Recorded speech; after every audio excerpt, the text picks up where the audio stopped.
Hi everyone, welcome to समझ learning. This is Rohit Dagar. A quick announcement.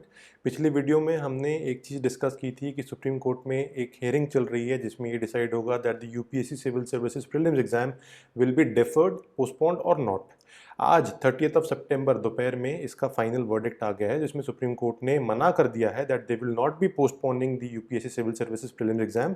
4 अक्टूबर 2020 को ही exam होगा प्रीलिम्स का। तो आपको उस हिसाब से अपनी प्रिपरेशन कंटिन्यू रखनी है, रिवाइज करना है। यहाँ पर कुछ और बातें भी हुई हैं जो कि समझनी बहुत ज़रूरी है क्योंकि काफ़ी लोगों को कन्फ्यूजन है। काफ़ी सारे ऐसे स्टूडेंट्स हैं जिनका लास्ट अटेम्प्ट था, वो समझ नहीं पा रहे हैं कि क्या करना चाहिए।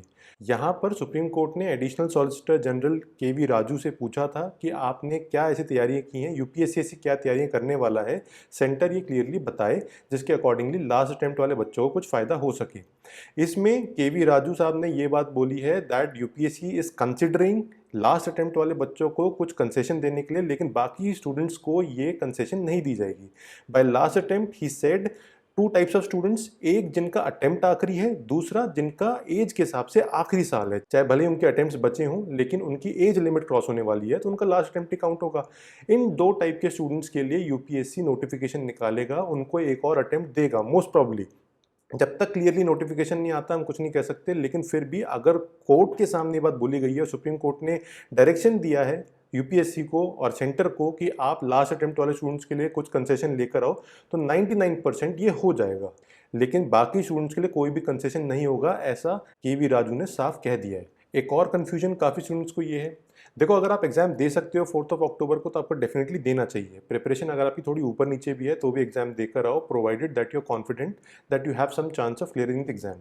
क्योंकि एग्जाम का एक एक्सपीरियंस लेना बहुत ज़रूरी होता है। एग्जाम हॉल में आप किस तरीके से सोचते हो उसके अकॉर्डिंगली ही नेक्स्ट एग्जाम की तैयारी की जाती है कि आप कहाँ पे आपको कमियाँ दिखाई दे रही थी।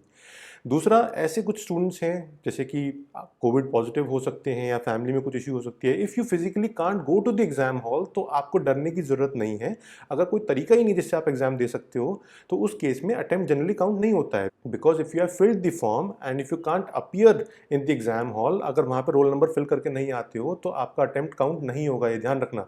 तो ये काफ़ी लोगों को कन्फ्यूजन है कि हमने फॉर्म तो फिल कर दिया है बट एग्जाम हॉल हम नहीं जा पाएंगे तो क्या हमारा अटेम्प्ट वेस्ट हो जाएगा? अटेम्प्ट वेस्ट नहीं होगा। UPSC counts an attempt only if you fill the roll number in one of the paper. अगर आप पेपर 1 देख के आ गए सुबह वाला और दोपहर का पेपर नहीं देके आए हो तो अटेम्प्ट काउंट होगा, वो गलती मत करना। अगर गए हो तो दोनों पेपर देके आने जरूरी हैं।